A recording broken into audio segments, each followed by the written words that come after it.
Hey friends, today I'm going to walk you through how to design, size, and press the perfect sublimation tumbler.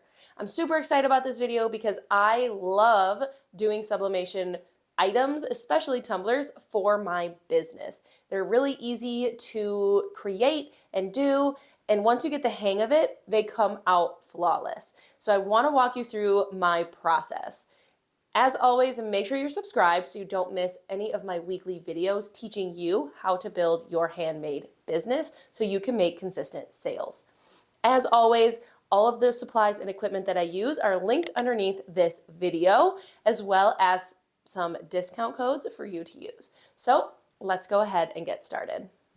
So the first thing we need to do is measure our water bottle. This water bottle is from Pro World, and you're going to measure from top to bottom, and a general idea, pretty close, to the quarter or the eighth. You really want to get an exact number, and then you're going to measure the circumference around, because this is going to tell us how tall and wide our design needs to be in our design software.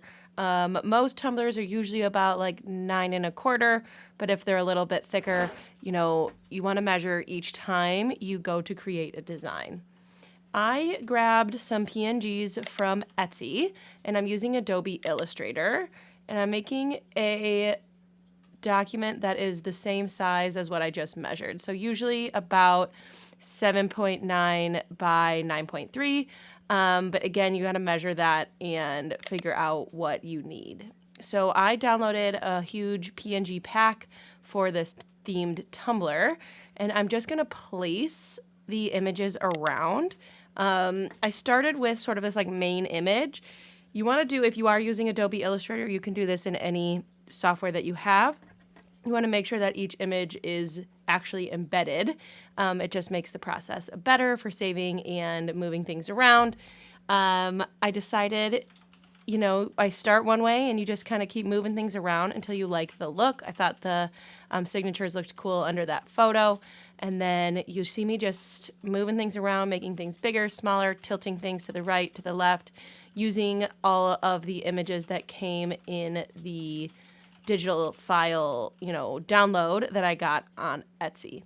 Once I was making this, I thought, a plain white background wasn't it. So I decided it needed a little bit something to make it kind of come together. So I went to Fabrica. I downloaded a pink marble design, and then I'm just going to download it, unzip the folder, and drag one of them into this file. You're going to need to resize it, and in some ways, sometimes you need to just resize it, make it smaller, but that does sort of mess with the scale of things, so you might also want to crop it. It kind of just depends on the image and the design. It might need to be cropped, not just resized, and I think that putting that behind all the images really helped kind of bring it together.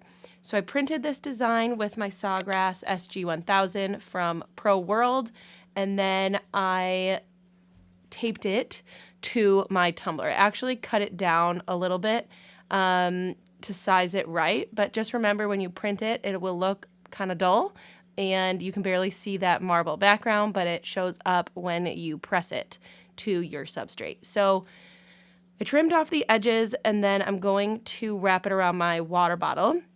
Anytime you use a water bottle, you want to make sure that you have the cap on so you can put the design, in relation to how it's going to look when somebody's drinking it. I decided I want that main image on the side. I was going to do it the other way, but I decided that I wanted it sort of on the side, so if somebody's actually drinking it, you can see that image.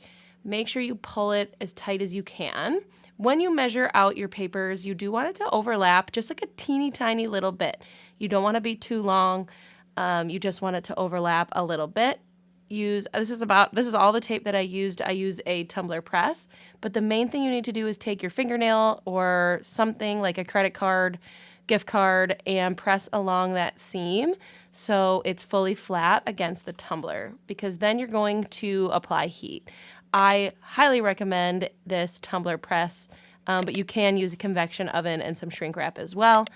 I press at 375 for about 75 seconds, where I turn the cup about every 15. It doesn't have to be exact, but you want to turn it so each part of the tumbler gets fully baked. And then you can remove your paper. I usually let it cool a little bit. This time I didn't, so just be careful. It is very hot. And you can peel away the tape and the paper. And as long as your pressure and your timing was right, you should have very vibrant, good-looking designs. My setup is relatively simple. I have a sawgrass printer and my tumbler press, but if you want to learn more about the supplies you need for sublimation, you can watch the video on your screen.